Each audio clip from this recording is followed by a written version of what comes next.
ان اکرمکم عند اللہ اتقاکم. ممکن ہے کہ ایک مرد بحیثیت مرد اپنے فرائض کی ادائیگی میں کوتاہی کر کے جہنم کا ایندھن بن جائے، اور ایک خاتون اپنے فرائض کی ادائیگی کر کے خدا کی مقرب ہو جائے.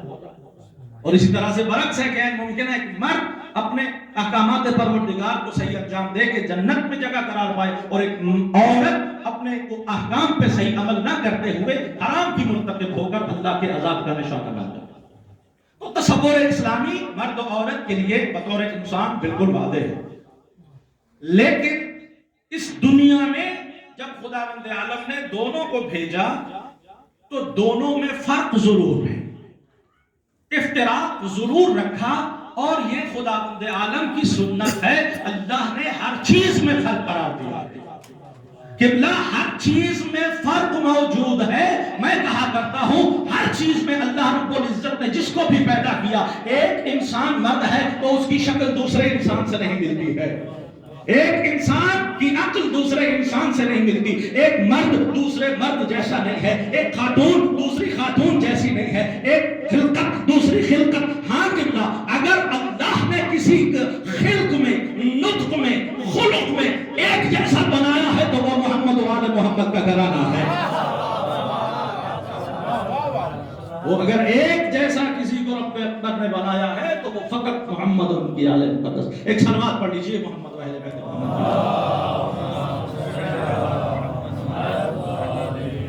اگر زحمت نہ ہو تو تھوڑا سا آگے بڑھ جائیے کیونکہ پیچھے جگہ بالکل تنگ ہوگی اور احباب بار بار کہیں گے. ایک ہی مرتبہ اگر آپ آگے آگے تشریف لے آئیے تاکہ پھر بار بار آپ کو زحمت نہ دے. یا رسول اللہ، یا حیدری، یا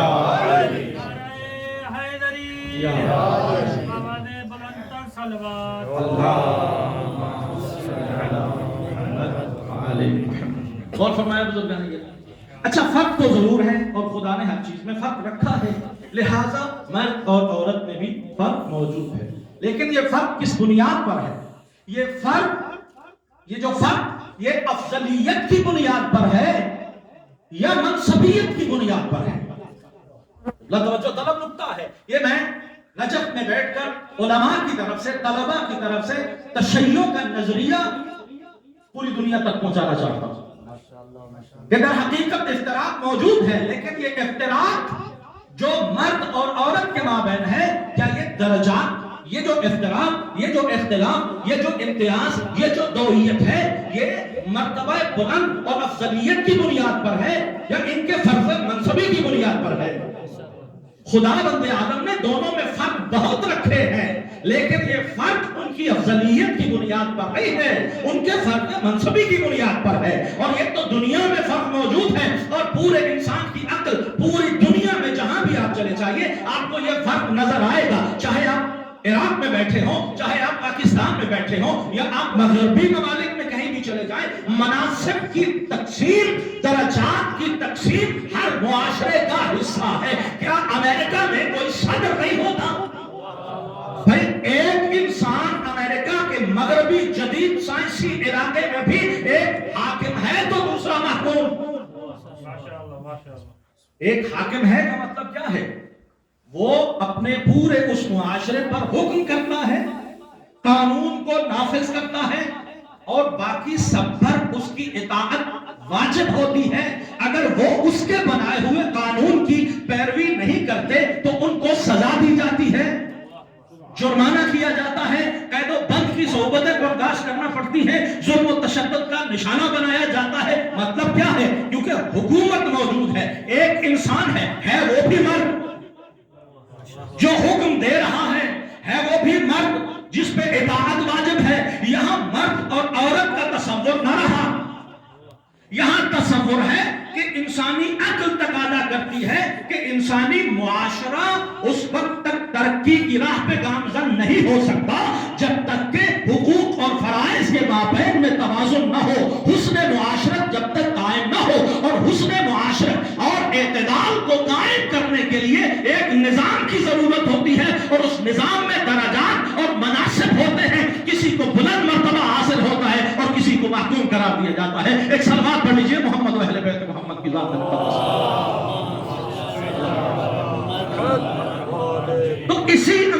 میرے قبلہ، اللہ رب العزت نے انسان کو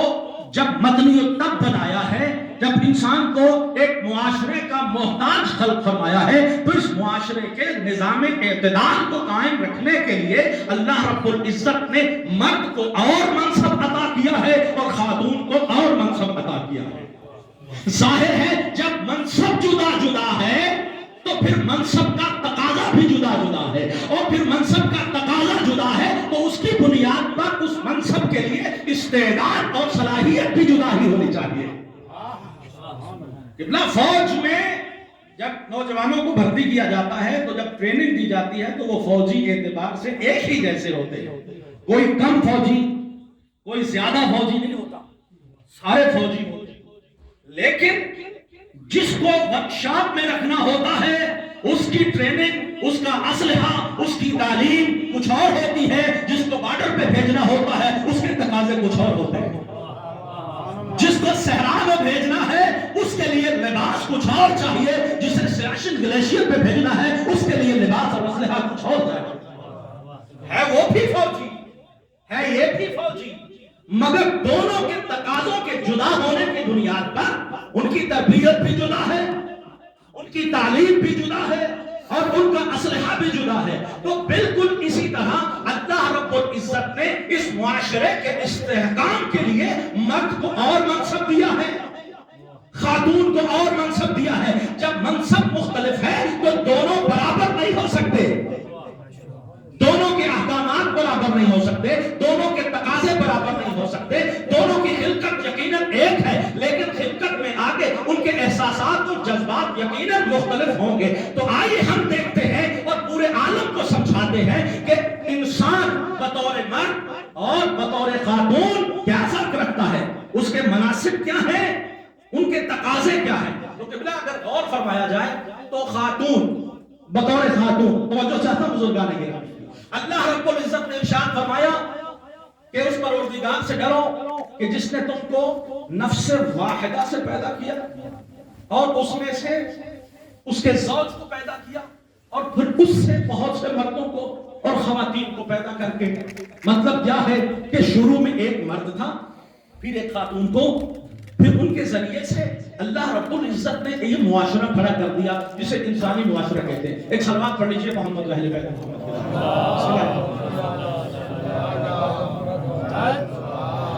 اور ہے بزرگان گرامی، دامن وقت میں گنجائش کم اور موضوع تھوڑا طویل ہے، اس لیے میں بہت جلدی آپ کی خدمت میں چند معروضات پیش کرنا چاہتا ہوں۔ قبلہ آئیے اس مقام پر دیکھتے ہیں کہ عورت،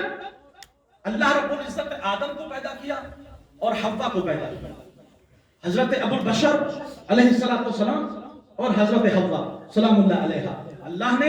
آدمیت کے ماں باپ کو پیدا کیا۔ سوال ہے کہ اللہ نے آدم اور حوا کو ایک رشتے میں پیدا کیا اور وہ رشتہ زوجیت کا ہے۔ کیا نہیں ہو سکتا تھا کہ اللہ آدم اور حوا کو ماں اور بیٹے کی شکل میں پیدا کر دیتا؟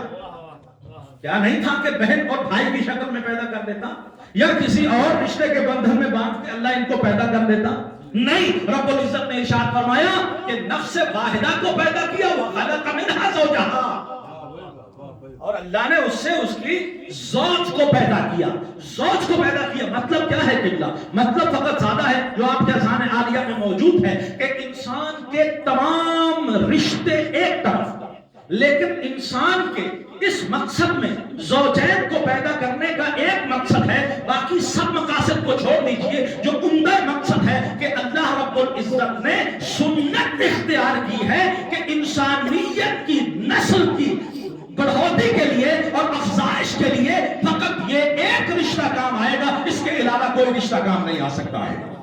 تو لہٰذا جب اللہ کا مقصود انسانی نسل کی افزائش تھا اور قیامت تک کے لیے انسان کی نسل کو باقی رکھنا مقصود تھا، تو پھر اللہ رب العزت نے زوجین کو پیدا کیا۔ تو زوجین کا عمدہ، اس رشتے کا عمدہ ترین جو مقصد اور مطلب ہے اور جو ہدف ہے وہ یہ ہے کہ ایک اچھی انسانی نسل کی افزائش کی جائے،